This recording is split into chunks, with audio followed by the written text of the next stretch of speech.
고린도전서 15장 35절에서 58절까지 저와 여러분이 한 절씩 교독하겠습니다. 저부터 읽겠습니다.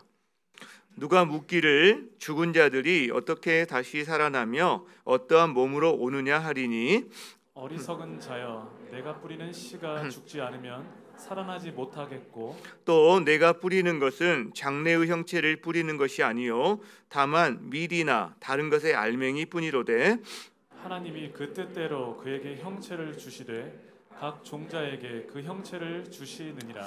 육체는 다 같은 육체가 아니니 하나는 사람의 육체요 하나는 짐승의 육체요 하나는 새의 육체요 하나는 물고기의 육체라. 하늘에 속한 형체도 있고 땅에 속한 형체도 있으나 하늘에 속한 것의 영광이 따로 있고 땅에 속한 것의 영광이 따로 있으니 해의 영광이 다르고 달의 영광이 다르며 별의 영광도 다른데 별과 별의 영광이 다르도다.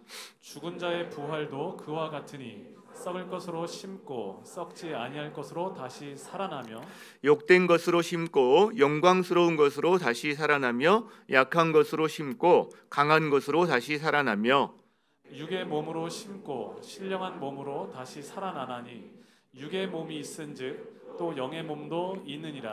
기록된 바 첫사람 아담은 생령이 되었다 함과 같이 마지막 아담은 살려주는 영이 되었나니 그러나 먼저는 신령한 사람이 아니요 육의 사람이요 그 다음에 신령한 사람이니라. 첫사람은 땅에서 났으니 흙에 속한 자이거니와 둘째 사람은 하늘에서 나셨느니라. 무릇 흙에 속한 자들은 저 흙에 속한 자와 같고 무릇 하늘에 속한 자들은 저 하늘에 속한 이와 같으니 우리가 흙에 속한 자의 형상을 입은 것 같이 또한 하늘에 속한 이의 형상을 입으리라. 형제들아, 내가 이것을 말하노니 혈과 육은 하나님 나라를 이어받을 수 없고 또한 썩는 것은 썩지 아니하는 것을 유업으로 받지 못하느니라. 보라, 내가 너희에게 비밀을 말하노니 우리가 다 잠잘 것이 아니요 마지막 나팔에 순식간에 홀연히 다 변화되리니 나팔 소리가 나매 죽은 자들이 썩지 아니할 것으로 다시 살아나고 우리도 변화되리라. 이 썩을 것이 반드시 썩지 아니할 것을 입겠고 이 죽을 것이 죽지 아니함을 입으리로다. 이 썩을 것이 썩지 아니함을 입고 이 죽을 것이 죽지 아니함을 입을 때에는 사망을 삼키고 이기리라고 기록된 말씀이 이루어지리라. 사망아, 너의 승리가 어디 있느냐? 사망아, 내가 쏘는 것이 어디 있느냐? 사망이 쏘는 것은 죄요 죄의 권능은 율법이라. 우리 주 예수 그리스도로 말미암아 우리에게 승리를 주시는 하나님께 감사하노니 함께 그러므로 내 사랑하는 형제들아 견실하며 흔들리지 말고 항상 주의 일에 더욱 힘쓰는 자들이 되라. 이는 너희 수고가 주 안에서 헛되지 않은 줄 알미라. 아멘. 자리에 앉으시겠습니다. 우리 성도님들 혹시 지선아 사랑해라는 책 보신 적 있는지 모르겠습니다. 그리고 아마 그 책은 못 보셨어도 지선아 사랑해의 저자 이지선 자매를 이렇게 듣거나 사진으로 보신 적은 또 많지 않을까 생각합니다. 2000년 여름에 학교에서 공부를 마치고 오빠와 함께 귀가하다가 올림픽대교에서 7중 추돌 사고가 나서 몸에 55% 몸에 3도의 화상을 입었습니다. 나이가 그때 23살이었다고 하는데 약 7개월 동안 입원해 있으면서 30번이 넘는 수술을 받았다고 그래요.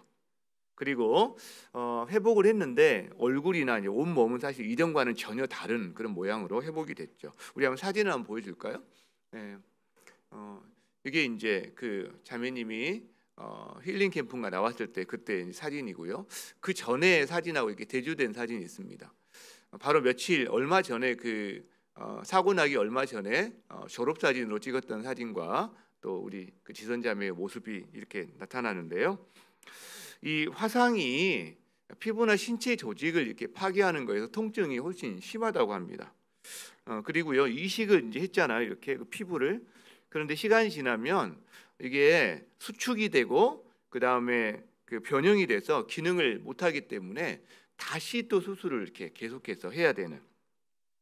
이 지선자매 같은 경우 입 주변이 이렇게 이제 이식하는 것이 오그라드니까 입이 제 기능을 발휘 못하고 침을 막 이렇게 질질 흐르고 다닌다든가, 이 여기를 이제 이렇게 다 이식을 했는데 이게 오그라드니까 고개를 들 수가 없는, 당겨가지고 어떤 이런 불편함을 참 많이 겪었다고 그래요. 그동안 한 40여 차례 수술을 했는데 지금도 매년 또 한두 번씩 이렇게 수술을 해야 되는, 그래서 참 얼마나 힘든 일일지 사실 저로서는 이렇게 상상이 안 되는 그런 일을 겪은 자매다라고 생각합니다. 그래서 예전처럼 그 예전의 예쁜 얼굴과는 다른 그런 얼굴과 몸을 갖고 살아가지만, 이 자매가 절망을 노래하기보다는 보통 희망을 노래하고요.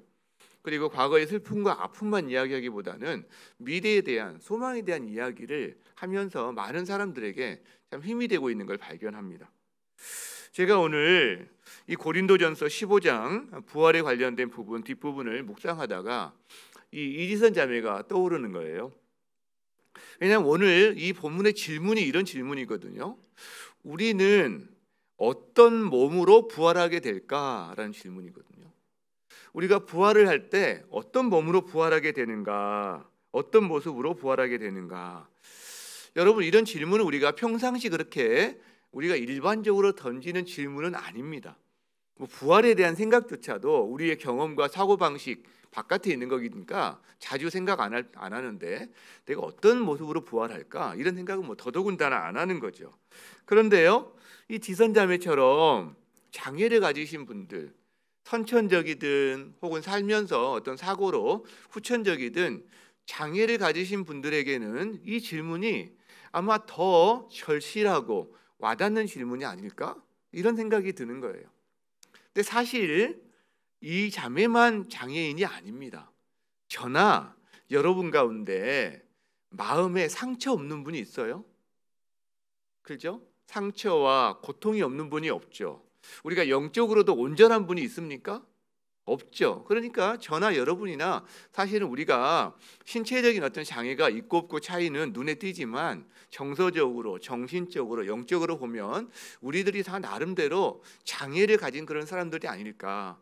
그러니까 이 지선자매 같은 사람만 내가 부활할 때 나는 어떤 몸으로 부활하게 되지? 이게 와닿는 질문이 아니라 사실 우리들에게도 이게 와닿는 질문이다라는 거죠. 그렇죠? 자, 이디선 자매는 어떤 몸으로 부활하게 될까요, 여러분? 여러분은 어떤 몸으로 부활하게 될 것 같으세요? 여러분은? 우리가 지금 벌써 예수님이 부활하셨다, 그래서 예수님처럼 죽은 자의 부활이 있고, 첫 열매인 예수님이 부활의 첫 열매인데 부활의 다음 열매가 우리들인데, 예수 안에 있는 사람, 예수와 연합한 사람은 부활하게 된다고 이야기했는데, 그럼 어떤 몸으로 부활하게 될까? 이 질문을 하게 되는 거죠. 고린도 교회 안에 이런 질문이 있었다는 거예요. 자, 35절을 봅시다. 누가 물어요. 죽은 자들이 어떻게 다시 살아나지? 그리고 어떤 모습으로 그가 부활해서 오는 거지? 이런 거죠. 아니, 죽으면 다 썩고 형체도 없어지는데 그가 어떻게 다시 자기 몸으로 살아난다는 거야? 그리고 살아나서 다시 올 때 그럼 어떤 몸으로 오는 거야? 이런 질문이 있었다는 거죠. 여러분, 이거는 고린도 사람들만의 질문은 아닐 겁니다. 부활에 대해서 생각하는 사람들은 다 이 질문이 있어요. 그리고 염려하기도 합니다. 실제적으로 어떤 전쟁이나 테러나, 그래서 어마어마하게 큰 사고를 통해서 마치 신체가 증발해 버리듯이 큰 사고를 당한 사람들 같은 경우에는 부활할 때 제대로 부활할 수 있을까? 어떤 이런 염려를 하기도 합니다. 이 부활에 대해서 아는 어떤 성도님들은 화장하지 말고 나를 매장해 주라. 내가 부활할 때 혹시 화장하면 문제가 생길지도 모르니까, 어떤 이런 표현을 하시는 분도 있습니다. 여러분, 그렇죠? 여러분, 성경을 아는 사람들은 이런 이야기도 합니다. 나사로가 만일 이스라엘에서 죽지 않고 한국에서 죽었으면 나사로는 다시 살아나지 못했을지 몰라. 왜냐하면 이스라엘은요, 묘가요, 바위를 파서 동굴을 만든 다음에 그 속에 시체를 넣어두고 입구를 돌로 이렇게 막아놓는 구조거든요. 그러니까 이제 예수님이 나사로한테 나사로야 일어나라 했을 때 나사로가 몸에 이렇게 다 그 배를 동인 채로 문을 굴려주니까 걸어 나왔는데 한국의 묘는 그게 아니잖아요. 땅을 파서 묻고 그 위에 흙을 덮은 다음에 그 위에 또 다시 흙을 이만큼 덮잖아요. 그리고 포크레인으로 막 누른단 말이에요. 이렇게. 그러니까 예수님이 나사로야 나오라 했을 때 나사로가 흙의 무게 때문에 아마 못 나왔을 거다. 이런 어떤 농담 반 진담 반 이야기하시는 분들도 있다는 거죠. 여러분, 이런 이야기가 다 뭡니까? 부활에 대해서, 부활의 몸에 대해서 사람들마다 궁금증이나 생각들이 있다는 거예요. 그 질문의 핵심이 뭐냐면 우리는 부활할 때 어떤 몸으로 부활하게 되는 것일까라는 질문이라는 거죠. 여기에 대해서 바울 사도가 이렇게 대답을 합니다. 36절에 어리석은 자여, 얼마나 어리석은지 그 질문 자체가 이런 말입니다. 그리고 한 비유를 이야기하는데 네가 뿌리는 씨가 죽지 않으면 살아나지 못하는 것과 비슷해 하면서 계속 이야기를 해나갑니다. 씨와 식물의 관계를 가지고 우리의 죽음과 부활에 대한 이야기를 한다는 거죠. 이런 거예요. 씨는 죽지 않으면 살아나지 못하잖아요. 씨는 죽어야 거기서 열매를 틔우는 거거든요. 그러니까 고린도 사람들은 아니 죽은 사람이 어떻게 살아나지라고 질문하는데 바울은 거꾸로 죽지 않으면 살아나는 게 없어라는 이야기를 하면서 밀이나 보리나 이제 우리로 말하면 쌀 같은 것을 보라고 이야기하는 거죠. 그러면서 씨앗을 심었는데 그 씨앗이 씨앗 그대로 있는 게 아니라 죽고 거기서 새로운 생명체, 벼든 보리든 밀이든 거기서 자라난다. 마찬가지다. 우리의 육의 몸이 죽고 그 육의 몸이 죽은 데서부터 신령한 몸이 다시 살아난다라는 이야기를 하고 있다는 거예요. 농사를 여기 지어보신 분 아마 그렇게 계실 것 같은데 이제 5월이니까요. 이 북쪽 지방에서는 이제 5월 정도 되면 모내기를 시작하는 데가 의외로 많습니다. 근데 이제 저의 고향은 남쪽이잖아요. 그쪽은 모내기를 5월 달에 되게 안 합니다. 한 6월, 뭐 그것도 6월 중순 넘어가서 많이 하는데 크게 방법은 두 가지죠. 직접 씨를 뭐 이렇게 뿌리는 경우도 있지만 대체적으로는 밭의 일부에다가 모짜리를 만들고 거기다가 씨를 뿌린 다음에 이렇게 비닐하우스를 덮어가지고 자라나게 합니다. 이제 그러면 씨가 죽어요. 거기서 싹이 나오기 시작합니다. 그럼 이만큼 자랐을 때 그거를 해가지고 이제 모내기를 하는 거죠. 여러분 마찬가지예요. 우리가 쌀을 얻기 위해서는 벽씨를 뿌려야 합니다. 그 벽씨가 죽어야 합니다. 그런 다음에 거기서 그 벽씨가 싹이 나서 나중에 열매를 다시 맺게 되는 일이 벌어지는데 지금 바울은 그 이야기를 하고 있다는 거예요. 여러분 바울이 하는 이야기의 핵심이 뭐냐? 초점이 뭐냐? 내용이 굉장히 많거든요. 초점이 뭐냐면 부활의 몸은 우리가 세상에서 입고 있는 이 몸과 다르다라는 거예요. 다르다. 차이가 있다라는 거예요. 자, 우리가 입고 있는 육신의 몸으로는 이 부활의 몸을 다 상상할 수 없을 정도로 다르다. 그러면서 어떤 이야기를 하냐면 각각의 육신이 사람과 동물과 짐승과 새와 물고기가 다 육신이 다른 것처럼 해와 달과 별과 별들이 다 육신이 다른 것처럼 우리가 갖고 있는 현재의 육신과 부활의 몸은 다르다라는 이야기를 하면서 영광도 다르다라고 이야기해요. 몸만 달라지는 게 아니라 우리가 갖고 있는 육신의 몸과 우리가 부활하는 몸은 영광과 같이 있어서도 달라진다라는 이야기를 하는 겁니다. 씨는 보잘것없어요. 근데 이 씨가 죽잖아요. 근데 거기서 정말 아름다운 꽃이 피어요. 풍성한 열매가 맺혀요.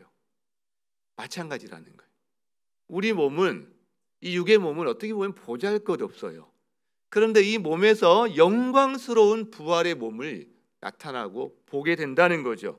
그거를 구체적으로 42절부터 또 설명을 합니다. 42절 볼까요? 자, 죽은 자의 부활도 이와 같다. 제가 설명했죠. 자, 썩을 것으로 심겨진 몸이 썩지 아니할 것으로 다시 살아난다라고 이야기해요. 그 다음에 욕된 것, 명예롭지 아니한 것으로 심겨진 몸이 영광스러운 것, 명예로운 몸으로 다시 살아난다라고 이야기해요. 약한 것으로 심겨진 몸이, 우리 몸이 약하잖아요. 강한 것으로 다시 살아난다. 그걸 다 합쳐서 뭐라고 그러냐면, 다 합쳐서 육의 몸으로 심고, 우리 몸, 이 육의 몸으로 심고 신령한 몸으로 다시 살아난다. 영의 몸으로 살아난다라고 이야기한다는 거예요. 여러분, 우리가 현재 저와 여러분이 입고 있는 이 육의 몸은요, 우리가 장차 입게 될 부활의 몸과는 차원이 다르다라는 이야기하고 있는 거예요. 차원이 다르다. 우리의 몸은요, 약해요. 그죠? 나이가 들면서 왜 그렇게 여기저기 고장이 많이 나는지, 그죠? 쉽게 병들어요. 아파요. 그죠? 조금만 피곤해도요, 활동하기도 참 쉽지가 않아요. 게다가 우리가 하는 일은요, 금방 썩어요. 정말 위대한 업적을 만들었어도 여러분 100년, 200년 갑니까? 못 가요. 금방 썩어버립니다. 우리는 또 쉽게 죄에 무너집니다. 약해요. 강하지가 않습니다. 누가 유혹 조금만 하면 금방 넘어갑니다. 약합니다. 그러나 우리 육신은 그렇게 약하고 썩고 그리고 영광스럽지 못하지만 부활의 몸은요, 강하고요, 썩지 않고요, 영원합니다. 영광스러운 부활의 몸으로 우리가 거듭난다라는 이야기를 한다는 거죠. 자, 이거를 예를 들어서 보여주는 게 좋은 것 같아요. 우리가 나사로와 예수님의 이야기를 한번 생각해 보면 좀 더 이해가 더 잘 될 수가 있습니다. 자, 나사로가 다시 살아나잖아요. 나사로가 어느 날 죽었어요. 무덤에 묻혔습니다. 그 동굴 속에 시체를 놓아뒀죠. 그 동굴 문을 돌로 닫아놨는데 며칠 지나니까 밖에서도 시체 썩는 냄새를 맡을 수가 있는 정도가 됐어요. 자, 그런데 예수님이 그 시체를 향해서 나사로야 일어나라. 그러니까 시체가 일어납니다. 그리고 문을 돌을 옮겨주니까 그 시체가 걸어 나옵니다. 자, 질문. 자, 나사로가 다시 살았단 말이에요. 자, 다시 산 나사로의 몸은 이전의 나사로의 몸과 같을까요? 아니면 이전의 나사로의 몸과 다를까요? 여러분, 제3의 답은 없어요. 이번에는 1번 같다, 2번 다르다. 몇 번이에요? 1번 같다. 맞아요. 여러분, 나사로는 예전에 자기가 갖고 있던 몸 그대로 다시 살아난 겁니다. 그가 연약함이 강해지고 썩는 게 썩지 않게 되고 죽음을 맞이하는 게 영원한 죽음을 맞지 아니하는 영원한 몸을 가진 게 아니라 그냥 소생한 거다라는 거예요. 소생한 거다. 결국 그는 약해서 살다가 일정한 기간 더 살다가 그는 결국 다시 무덤으로 갔어요. 죽었어요. 예전의 몸과 조금 더 다름이 없는 몸으로 살아난 겁니다. 그거를 소생이라고 하죠. 즉 나사로는 우리가 정확한 단어로 말을 한다면 영광스러운 몸으로 부활의 몸으로 다시 살아난 게 아니라 그냥 예전의 몸으로 다시 생명이 연장된 소생한 몸이었다라는 거예요. 이것에 비해서요, 예수님이 다시 살아나신 몸은요, 그냥 소생한 몸이 아닙니다. 부활하신 몸이에요. 자, 그러면 예수님의 몸은요, 다시 살아났을 때 예전의 예수님의 몸과 같을까요? 다를까요? 달라요. 자, 그런데 여기에는 예전의 몸과 동일한 어떤 연속성도 있어요. 일부는. 근데 전혀 다르지만 연속성도 있어요. 이 연속성이 뭐가 있냐면 제자들이 예수님을 알아봐요.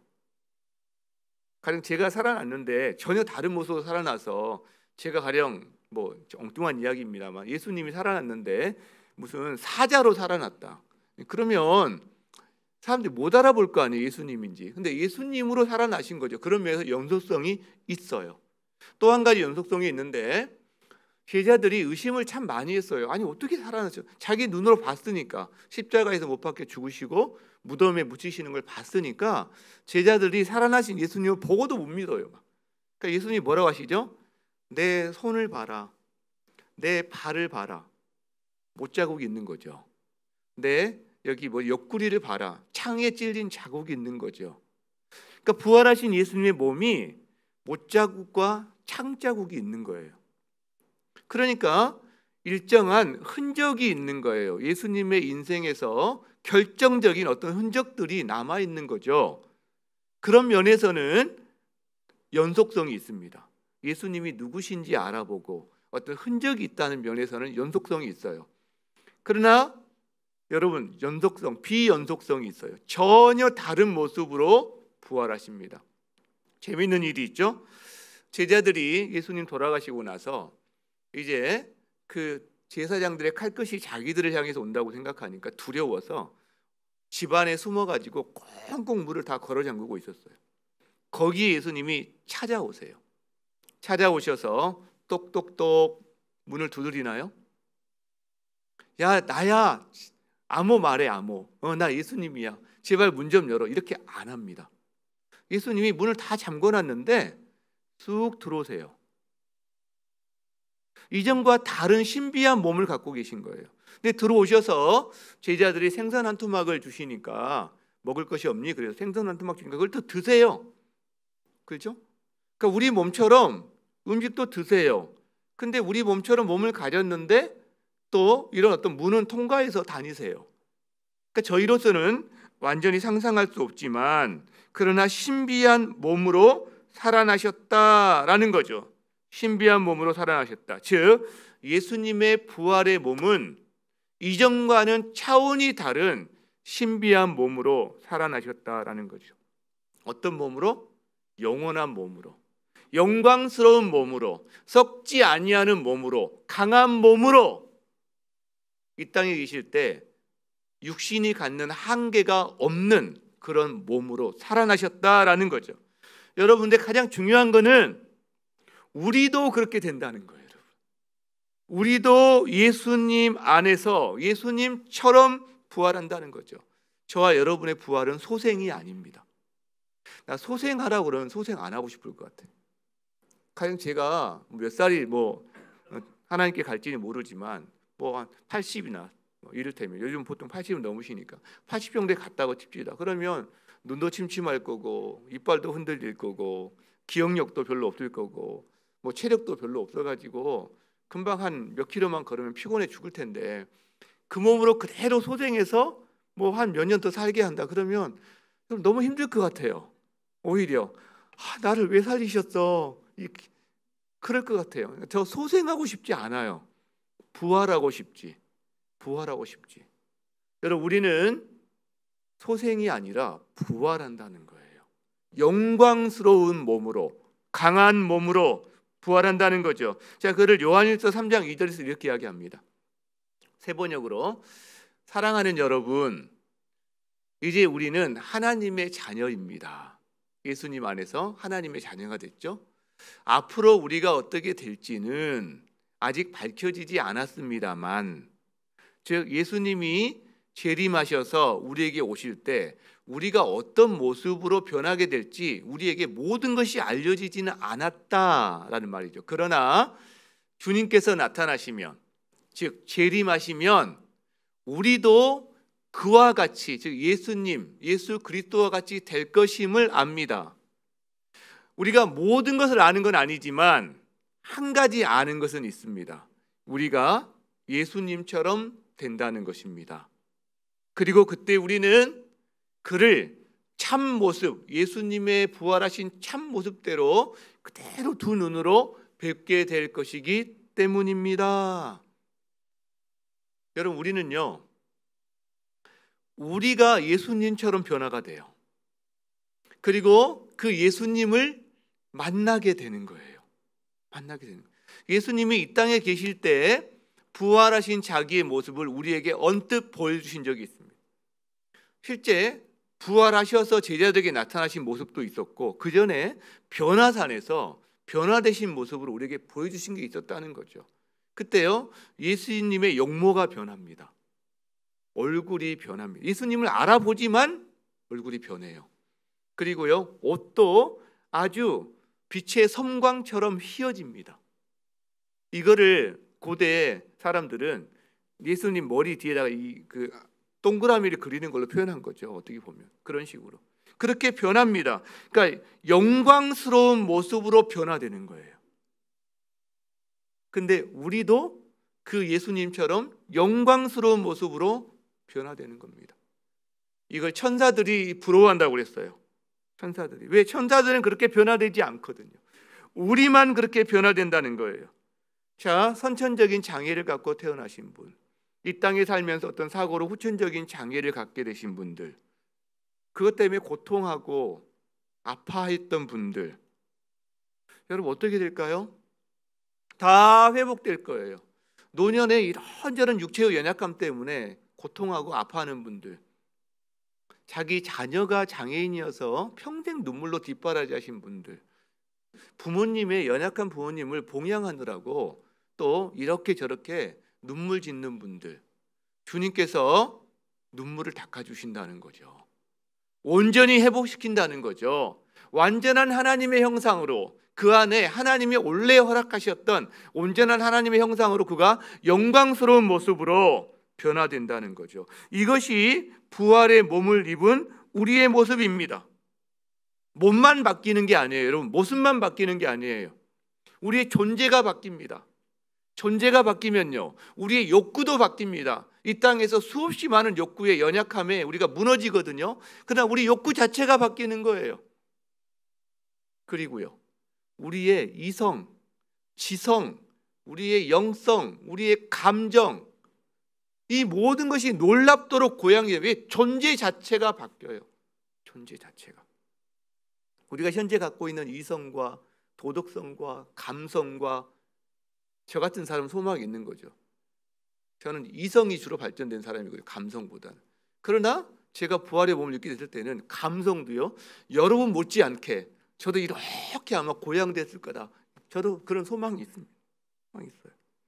여러분, 성경은 우리에게 이 부활의 모습이 다 알려진 건 아니야 라고 이야기해요. 그러나 지금 잠깐 보여주신 것만으로도 우리가 예수님처럼 변화된다는 것, 그리고 그 예수님을 대면해서 바라볼 수 있다는 것만으로도 너무 가슴이 벅차요. 여러분, 가슴이 벅차지 않으세요? 소망이 생기지 않으세요? 여러분이 영광스러운 몸으로 변화될 그거를 확신하며 이 부활의 소망을 갖고 살아가는 여러분 되시기를 주의 이름으로 축원합니다. 자, 이게 우리가 부활로 얻게 될 새로운 몸이에요. 새로운 몸. 그렇다면 이 새로운 몸, 부활로 얻게 될 신령한 몸, 영광스러운 몸, 영원한 몸, 그 사람이 살아가는 부활로 얻게 될 새로운 삶은 무엇일까요? 몸만 바뀌는 게 아니라 여러분, 몸이 바뀌면 삶이 바뀝니다. 삶이 바뀌어요. 그렇죠? 자, 이 삶의 특징이 뭘까요? 계속 길게 이야기하고 있거든요. 50절부터 58절까지. 한마디로 정리하자면 이겁니다. 승리하는 삶이에요. 승리하는 삶. 부활로 얻게 될 새로운 삶의 특징은 우리가 승리하는 삶을 살게 된다는 거예요. 57절을 봅시다. 자, 흠목소리로 한번 같이 읽겠습니다. 시작. 우리 주 예수 그리스도로 말미암아 우리에게 승리를 주시는 하나님께 감사하노니. 여러분, 이건 놀라운 삶입니다. 죄와 사망으로부터 승리하는 삶을 살아간다? 이건 놀라운 일입니다. 왜? 여러분, 지금까지 지구상에 살았던 어떤 사람도 죄와 사망으로부터 이걸 이기고 승리한 사람이 있었어요? 없었습니다. 죄와 사망을 이기고 승리하는 삶을 누리고 살아간 사람이 있었어요? 없었습니다. 여러분, 그런데 우리는 지구상 그 누구도 하지 못한 일, 그 누구도 누리지 못한 일을 예수님을 통해서 경험하고 누리게 된 존재들이 되었다라는 거예요. 여러분, 이게 우리의 신분입니다. 우리의 신분인데 우리의 신분은 이중성을 갖게 되죠. 이중성. 우리는요, 이미 이 부활의 승리를 가진 사람이에요. 그러나 동시에 아직 완전하게 이 부활의 승리를 누리고 있는 사람은 아닙니다. 이미 그러나 아직 사이를 살아가는 사람이 바로 우리들인데 49절에 그걸 이야기하고 있죠. 우리가 흙에 속한 자의 형상을 입은 것 같이 또한 하늘에 속한 이의 형상을 입으리라. 자, 이게 무슨 말이에요? 현재 우리는 흙에 속한 자의 형상을 입고 있어요. 근데 동시에 하늘에 속한 사람입니다. 예수님 안에서. 그런데 미래에는요, 흙에 속한 사람의 모습을 완전히 벗어버릴 거예요. 그리고 완전한 하늘에 속한 자의 모습으로 우리는 거듭나게 될 거다라는 거죠. 이 이미와 아직 사이를 우리가 살아가는 건데, 자, 먼저 우리는 흙에 속한 자들이거든요. 이 말은 아담의 후예들이다라는 말입니다. 아담이 흙에 속한 사람이었어요. 아담은 흙으로 만들어졌습니다. 거기에 하나님의 생기가 불어넣어진 거죠. 그렇기 때문에 아담에 속한 사람들은 흙으로 돌아갑니다. 흙으로 돌아갑니다. 여러분, 그래서 흙에 속한 자의 특징이 연약함이에요. 나이가 들어갈수록 실감합니다. 여기저기 고장이 납니다. 아픈 한우분들이 참 많으세요. 그리고요, 우리는 피조물의 유한함과 한계 가운데 눈물 짓습니다. 내 인생에 아무리 영광스러운 순간도요, 지나가고 나면 금방 순간에 불과해요. 너무나 절절한 사랑도 이게 우리의 유한함 때문에 얼마 지속되지 못합니다. 여러분, 이것이 죄와 사망의 영향 때문이거든요. 이 죄와 사망 때문에 세상이 깨어져 있어요. 우리가 불강력적으로 당하는 재난이 수시로 옵니다. 전쟁, 하나님의 형상을 파괴하는 수많은 잔인한 일들이 수시로 일어납니다. 여러분, 정치, 경제, 사회, 문화 어느 것 하나 깨어지지 않은 영역이 없습니다. 무슨 나라와 민족만 그런가요? 여러분, 우리 가정에도 내 삶에도 이 깨어짐으로 말미암는 아픔과 고통이 굉장히 많이 일어납니다. 그리고 우리는 자각해요. 시간이 흐를수록 이 깨어진 세상 속에서 내 존재 역시, 내 삶 역시 계속해서 약하고 썩어지는 것을 추구하고 그 다음에 한계 가운데서 유한함 가운데서 허무함에 굴복하는 존재구나. 허무함. 여러분, 저는 30대, 40대만 해도 허무함이란 단어 자체를 별로 몰랐어요. 50대가 되고요, 이 허무함이란 단어를 가끔씩 생각하게 됩니다. 아마 저보다 연세 많으신 우리 어르신들은 더 하실 거예요. 우리는 그 허무함 때문에 소망을 잃어버리는 때가 많아요. 절망이 막 찾아오고, 절망이 찾아오고. 왜? 이 모든 게 우리가 흙에 속한 자들이기 때문이거든요. 아담의 후예들이기 때문이거든요. 그런데 그런 우리가 하늘에 속한 자가 되었어요. 예수 그리스도 안에서 예수님의 후예가 된 거죠. 여러분, 예수님은 죄와 사망을 이기고 승리하셨습니다. 그래서 우리는요, 예수 안에서 예수님의 승리에 참여하는 자가 됐어요. 예수님과 같이 영광스러운 부활의 몸을 입고 하늘에 속한 사람이 되었다라는 거죠. 여러분, 하늘에 속한 사람은 죽음을 보지 않습니다. 땅에 속한 사람은 죽음을 볼 수밖에 없습니다. 흙에서 만들어졌기 때문에. 그러나 하늘에 속한 사람은 죽음을 보지 않는 거예요. 그래서 땅에 속한 우리는 죽음을 볼 거예요. 그런데 그것이 하늘에 속한 자의 우리가 됐을 때 결국 이렇게 거듭났을 때는 저희는 죽음을 결코 보지 않을 것입니다. 우리가 왜 부활의 몸이 필요할까요? 그냥 우리 몸으로 우리가 그냥 하나님 나라 받으면 안 되나? 안 되는 거죠. 왜? 우리 몸은 영원하신 하나님 나라, 영광스러운 하나님 나라를 받기에는 우리가 유한하고요, 영광스러운 하나님 나라를 받기에는 우리가 너무 약해요. 하루살이에게는 내일이 약속되지 않습니다. 우리의 유한함 때문에 영원한 하나님 나라를 우리 몸으로는 다 유업으로 받을 수가 없어요. 우리가 부활의 몸이 되어야만 영원한 하나님 나라를 영원히 누릴 수 있는 자들로 우리가 살게 된다라는 거죠. 여러분, 그래서 성도도 죽습니다. 그러나 성도의 죽음은 영원한 잠이 아닙니다. 변화를 위한 겁니다. 어떤 변화요? 씨가 심겨져서 싹이 나듯이, 마치 애벌레가 누에고치 속에서 다시 변화되어서 나비가 되듯이 우리의 몸은 부활의 몸을 입기 위해서 이 땅에서 죽습니다. 그런데 언제 예수님이 재림하실 때 마지막 나팔 소리에 우리는 변화될 거예요. 죽어있던 자들은 다시 부활의 몸을 입고 살아날 겁니다. 그때 살아서 주님의 나팔 소리를 듣는 자들은 호련히 순식간에 눈 깜빡할 사이에 변화된다고 그래요. 호련히 변화가 일어납니다. 언제? 나팔이 울릴 때, 새 하늘과 새 땅이 우리에게 주어질 때. 그래서요, 지금 썩을 것만 붙잡고 평생을 살아가는 사람은 호련히 변화되는 그때에 영원한 것을 놓칠 수도 있다라는 거죠. 여러분, 부활의 날, 우리가 부활의 몸을 입는 날에 심판이 선고되는데 사망이 사망 선고를 받습니다. 우리가 부활의 몸으로 일어날 때 더 이상 우리에게는 사망이 없다라는 거예요. 더 이상 우리에게는 정죄가 없습니다. 율법도 우리에게 정죄를 하지 못하고 사망도 우리에게 더 이상 영향력을 발휘하지 못합니다. 그날까지는 우리가 죄의 영향력 아래서 신음도 해요. 아파하기도 하고요. 연약함에 눈물 짓기도 합니다. 허무하기도 하고요. 그러나 이 부활의 날에는요, 더 이상 사망이 없어요. 허무함이 없어요. 연약함이 없어요. 썩음도 없습니다. 그것이 바로 승리의 삶입니다, 여러분. 승리의 삶. 성도의 승리의 삶은 바로 죽음으로부터의 승리의 삶입니다. 사망으로부터의 승리의 삶입니다. 여러분, 그런데 그 승리가 어디 있다고요? 부활하신 예수 그리스도 안에 있어요. 그리고 부활하신 예수를 통해서 우리에게 승리가 주어집니다. 여러분, 우리가 예수님을 묵상할 때 한 가지 좀 유의했으면 좋겠어요. 부활하신 예수님을 묵상했으면 좋겠어요. 왜? 예수님은 지금 부활하셔서 살아계시고 그분이 우리와 함께 하시거든요.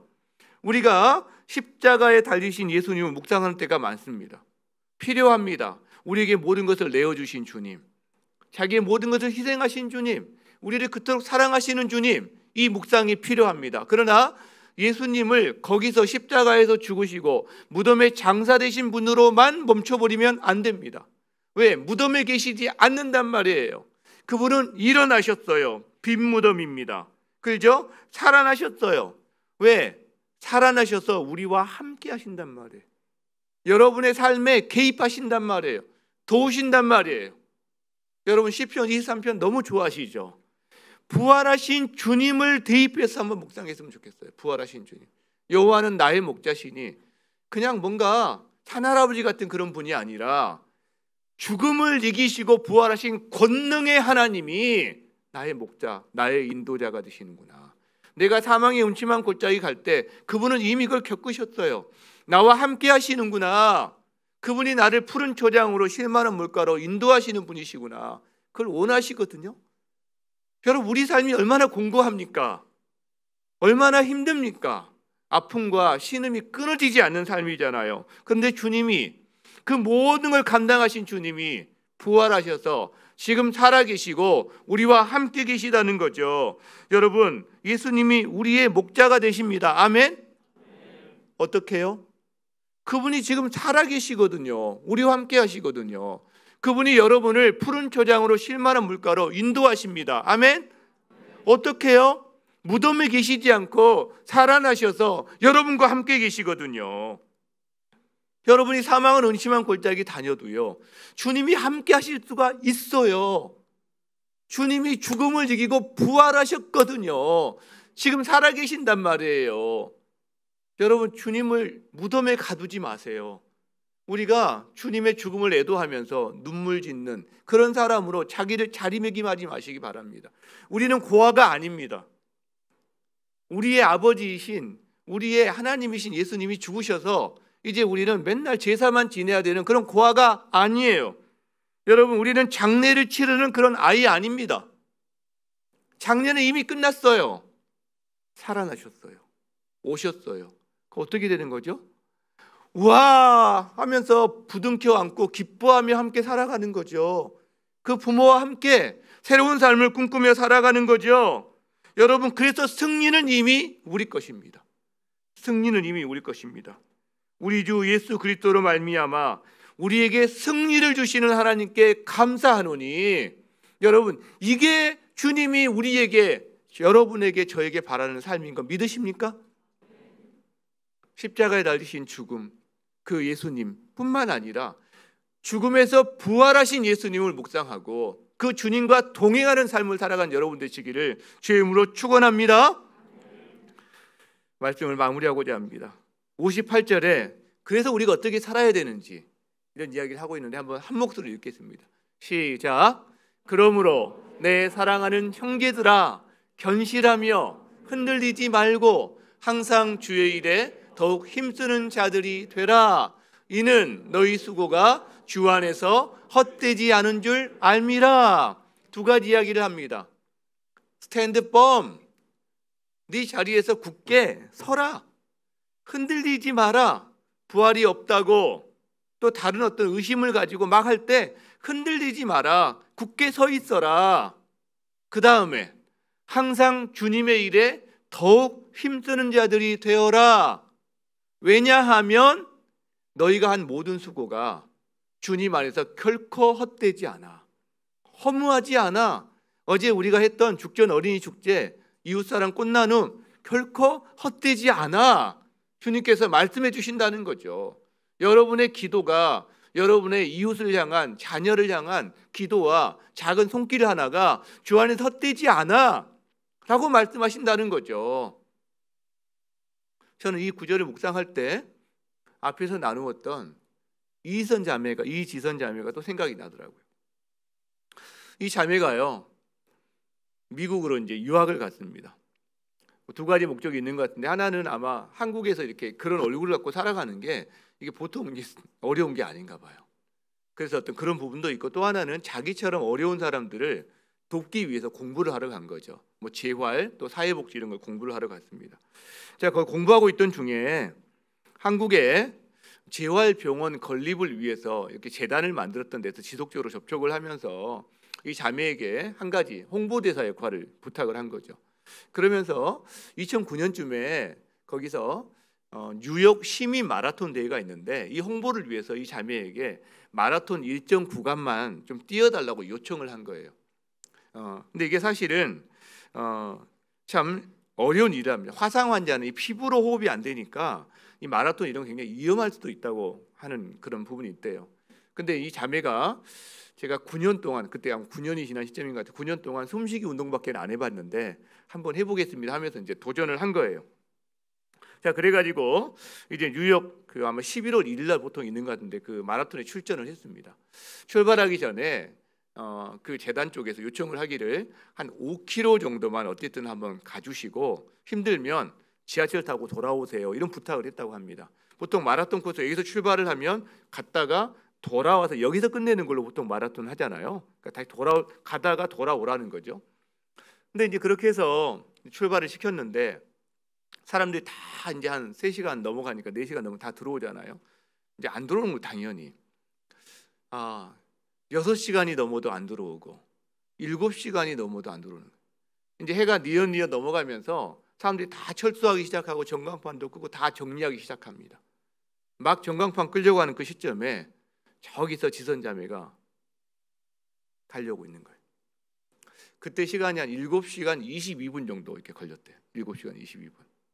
그래서 이 홍보 측에서 준비했던 태극기를 갖다 주면서 나머지 한 100m를 이제 태극기를 갖고 들어오고 거기 있던 사람들이 하던 일을 멈추고 다 열렬하게 박수치고 감격하고 이런 시간들을 보냈다는 이야기를 들은 적이 있습니다.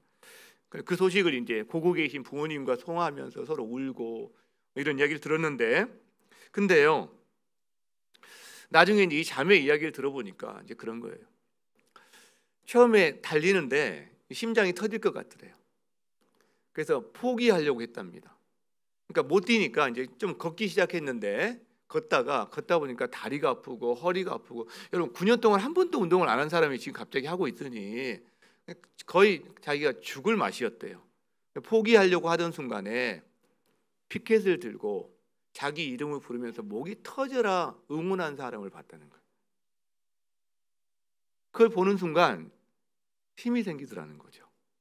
그리고 한번 가봐야 되겠다, 할 수 있는 데까지. 그래서 5km 걷고요. 조금 더 가보자 10km 걷고 이렇게 하다 보니까 그 7시간 얼마 걸려가지고 여기까지 들어온 거예요. 그 목적지에서 기다리고 있던 사람들이 반갑게 맞아주고, 여러분 저는 이 지선자매의 이 마라톤 이야기가 오늘 고린도전서 15장 58절 말씀에 정확한 말씀이 아닐까 이런 생각이 들었어요. 형제들아 견실하고 흔들리지 말며 주의 일에 항상 더욱 힘쓰는 자들이 되라. 이는 너희 수고가 헛되지 않은 줄 알미라. 여러분, 그리스도와 연합된 성도는 부활의 날에 온전히 누릴 그 승리를 지금부터 누리는 삶이거든요. 그런데 이게 그 승리를 지금부터 누린다고 해서 고통이 없는 건 아니에요. 마라톤 같아요. 어떻게 보면 심장이 터질 것 같은, 때로는 엄청난 고통 때문에 저희들이 주저앉고 싶은, 근데 그걸 어떻게 이겨냅니까? 옆에 공동체가 있는 거예요. 응원하는 사람이 있는 거죠. 피켓을 들고 힘내 목이 터져라 외치는 사람이 옆에 있는 거죠. 그 힘을 얻어서 가보는 거죠. 가는 데까지. 그리고요, 목적지에 자기를 기다리고 있는 사람이 있는 거죠. 여러분, 우리 인생길도 그렇지 않나요? 나 혼자 걸어갈 때는 진짜 포기했을 거예요. 그렇죠? 그런데 옆에 함께하는 사람이 있어요. 격려하는 사람이 있어요. 그리고요, 그 마지막 끝에 예수님이 우리를 기다리고 계시죠. 수많은 사람의 박수와는 비교가 되지 않는 하늘의 천군 천사와 함께하는 환영과 그 영광스러움이 우리를 기다리고 있다는 거죠. 여러분, 지금 마라톤 가운데서 포기하고 싶은 지점을 지나가고 있는 저희들 아닙니까? 힘든 지점을 지나가고 있지 않습니까? 고통스럽고 아플 때는 더 빨리 포기하고 싶죠. 그러나 그 고통을 부여안고 내가 걸어갈 수 있는 만큼, 달려갈 수 있는 만큼 걸어갈 때 결코 헛되지 않는다라고 말씀하십니다. 주 안에서 하는 수고는 헛되지 않을 줄 믿습니다. 여러분이 누군가를 위해서, 사랑하는 일을 위해서 아껴주고 울어주고 손잡아주고 기도해주고 주님 앞으로 인도하는 그 모든 일들이 헛되지 않을 줄 믿습니다. 주님께서 부활의 날에 그 모든 것을 우리에게 영광 가운데 우리에게 돌려주실 것을 우리는 믿습니다. 아멘. 우리 함께 찬양합시다. 주 하나님 독생자 예수, 날 위하여 오시었네. 내 모든 죄 다 사하시고 죽음에서 부활하신 나의 구세주, 그분이 살아계십니다. 그래서 우리는 그분의 인도함 가운데 삶의 기쁨을 누릴 수 있음을 믿습니다. 함께 찬양하시겠습니다.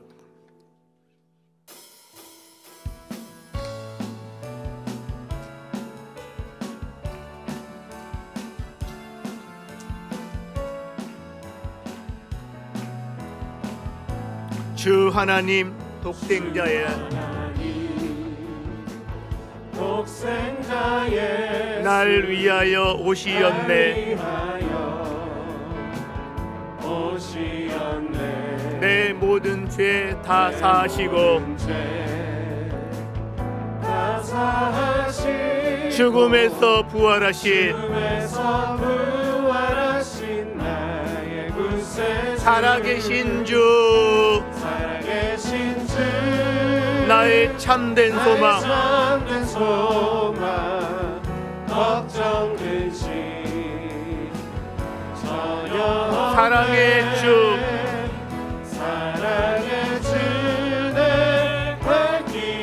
내 모든 삶의 기쁨, 늘 충만하네. 주 안에서 거듭난 생명,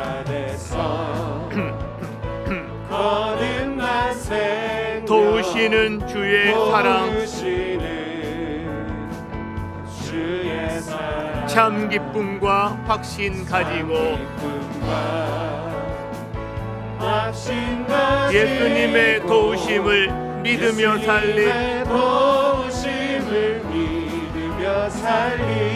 살아계신 주, 나의 참된 소망, 걱정 근심 사랑의 주 내 갈 길 인도하니 내 모든 삶의 기쁨 늘 충만하네. 그 언젠가 주 뵐 때까지 주를 위해 싸우리라.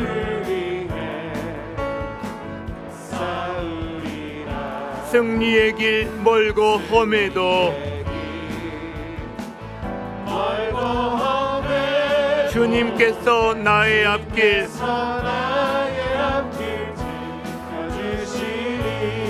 살아계신 주 나의 참된 소망 걱정 근심 전혀 없네. 사랑의 주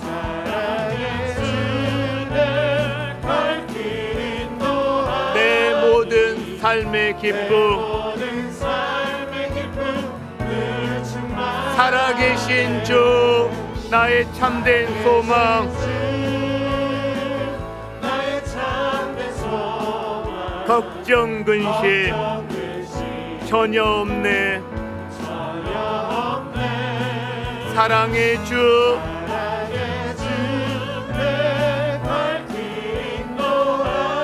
내 모든 삶의 기쁨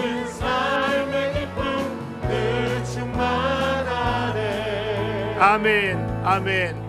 함께 기도합시다. 예수님은 죽음을 이기시고 살아나셨습니다. 아멘. 우리는 예수님과 함께 연합할 때 예수님의 부활이 우리의 부활이 되는 줄 믿습니다. 아멘. 그리고 우리가 우리의 몸이 부활할 때 영광의 몸으로 영원한 몸으로 부활하게 하심을 믿습니다. 부활의 삶을 사는 우리는 주와 죄와 죽음을 이긴 승리의 삶을 살게 되는 허무와 헛됨과 연약함을 벗어버리고 주 안에 있는 영광과 참으로 모든 의미가 있는 영원한 삶을 살게 되는 줄 믿습니다. 저와 여러분 안에 허락하신 이 승리의 삶을 누구와 함께 누구로 말미암아 살게 됩니까? 우리 주 예수 그리스도 안에 이 승리가 있음을 믿습니다. 이 시간에 함께 주여 외치며 주님, 살아계신 주님, 부활하셔 우리와 함께 하시는 그 주님 안에서 승리하며 살아가는 인생이 되게 하여 주시옵소서. 우리 삶의 공고함과 여러 가지 문제 앞에서 다시 부활하사 하나님 죽음을 이기신 예수 그리스도의 권세와 능력이 우리 삶의 하나님 구석구석에 미치게 하여 주시옵소서. 함께 기도합니다. 주여